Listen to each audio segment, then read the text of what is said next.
예, 클래시컬이라는 단어를 넣은 것은 이제 고전 학파들의 이제 어떤 정신이다라는 걸 이제 강조하기 위해서 넣은 것이지, 이걸 번역을 할 때 고전적인 이분법 이렇게 번역하시면 좀 곤란합니다.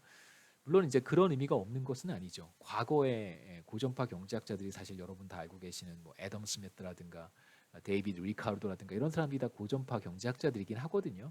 근데 이제 현실 20세기, 21세기로 넘어와서 아직도 고전파 거시 경제학자들은 사실 존재하니까요. 뉴 케인지언들과 이제 뉴 클래시컬들이 사실 공존하고 있잖아요. 거시 경제학계에서는 이제 그 클래시컬들을 가리키는 뜻으로 여러분 이해하시면 더 좋겠습니다. 그래서 그 고전파 경제학자들의 어떤 뭐랄까요, 신념 혹은 뭐 가치관, 뭐 일정 부분은 사실 뭐 틀린 말은 아닙니다. 그러니까 명목 변수가 사실 실질 변수들의 영향을 미치긴 하지만 그렇게 막 주요하게 영향을 미친다고 보지 않기 때문에 그래요. 약간 좀 필라소피의 차이예요. 철학적인 측면이기 때문에 그건 뭐가 맞고 틀리고의 문제가 사실 아닙니다. 그러니까 어떤 데이터를 보면 명목 변수가 실질 변수에 영향을 주는 것처럼 보이고요. 또 어떤 데이터를 보면 명목 변수가 실질 변수에 영향을 미치지 않는 것처럼 보여요. 그러니까 이제 그걸 우리가 어떻게 받아들이느냐의 문제이기 때문에 두 학파 중에 무엇이 맞고 무엇이 틀렸다라고 보기는 좀 어렵습니다. 여하튼 이제 고전파의 이분법을 우리가 클래시컬 다이가로미를 우리가 받아들일 거예요. 그래서 단기에는 명목 변수들이 실질 변수들의 영향을 미칠 수 있지만 장기에는 명목 변수들이 실질 변수들의 영향을 미치지 않는다라고 하는 것이 이제 고전파의 이분법이고요.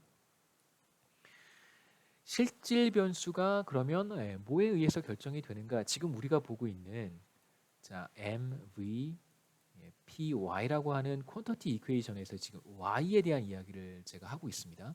자, 이게 실질 GDP라고 했어요.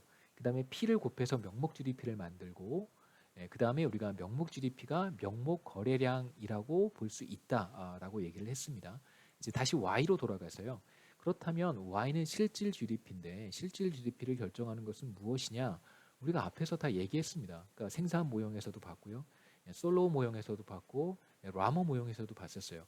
그 모든 모형에서 사실 실질 GDP, 1인당 GDP를 결정하는 것은 통화도 아니었고 바로 무엇이었냐면 생산성과 캐피탈과 레이버 이런 것들이었습니다. 그러니까 Y를 결정하는 것은 생산함수의 생산성과 자본, 노동과 같은 것들이지 무슨 money라든가 혹은 뭐 명목 변수들을 우리가 생각하지는 않았었잖아요.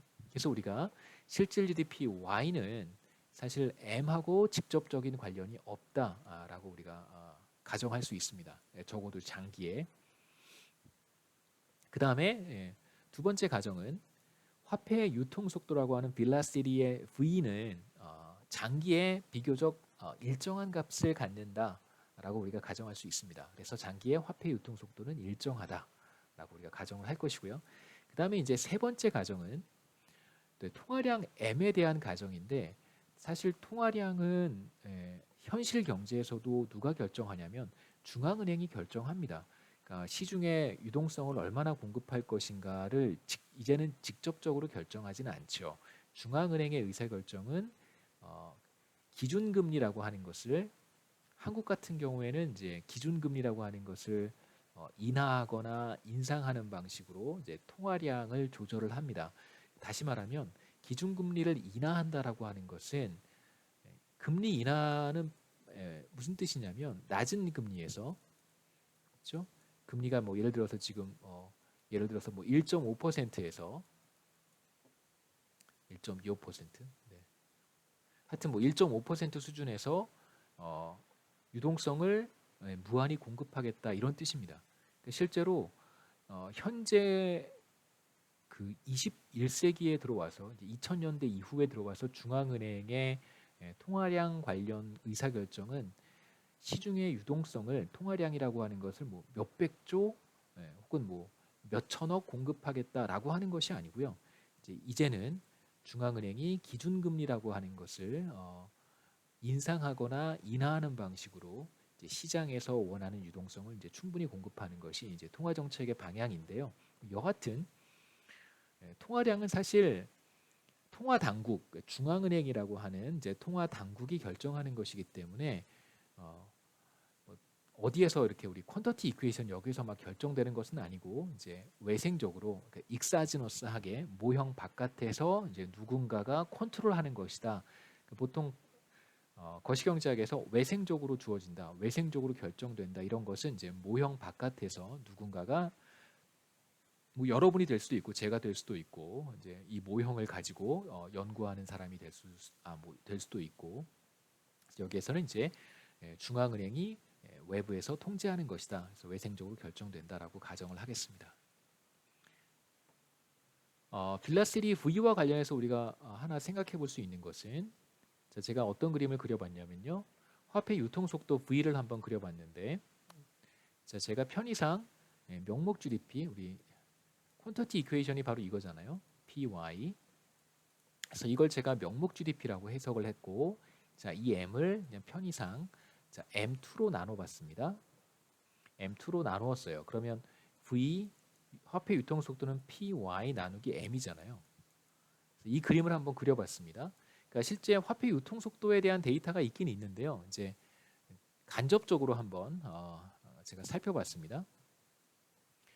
살펴보면 뭐 화폐 유통 속도가 이때 한번 확 올라가다가 대략 80년대 이후부터는 뭐 하락하기는 해요. 쭉 하락하긴 하지만 비교적 2000년 이후부터는 약간 하락하긴 하지만 매우 일정한 값을 갖는 것처럼 보입니다. 그렇죠? 빌라세리가 비교적 일정한 값을 갖는다라고 얘기할 수 있어요.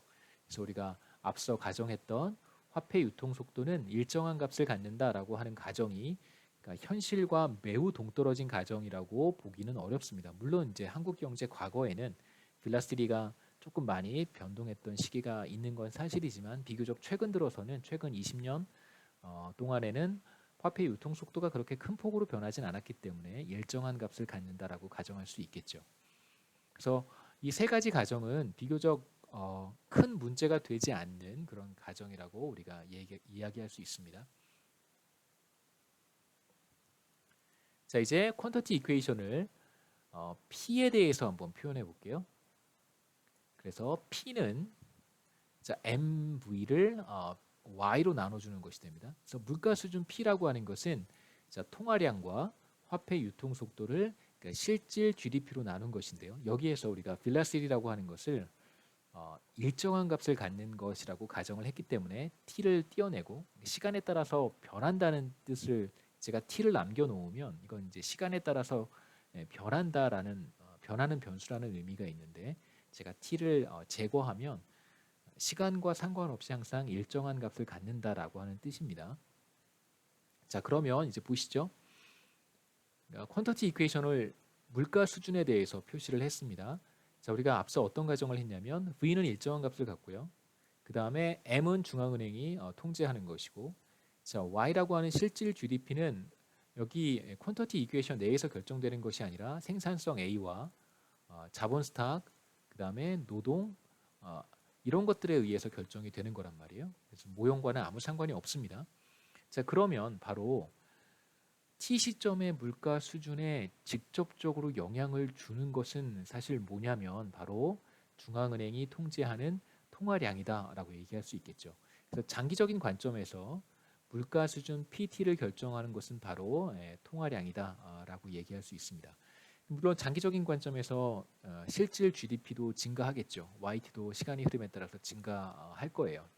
계속해서 증가합니다. 중앙은행이 통화량을 늘릴 수 있겠죠.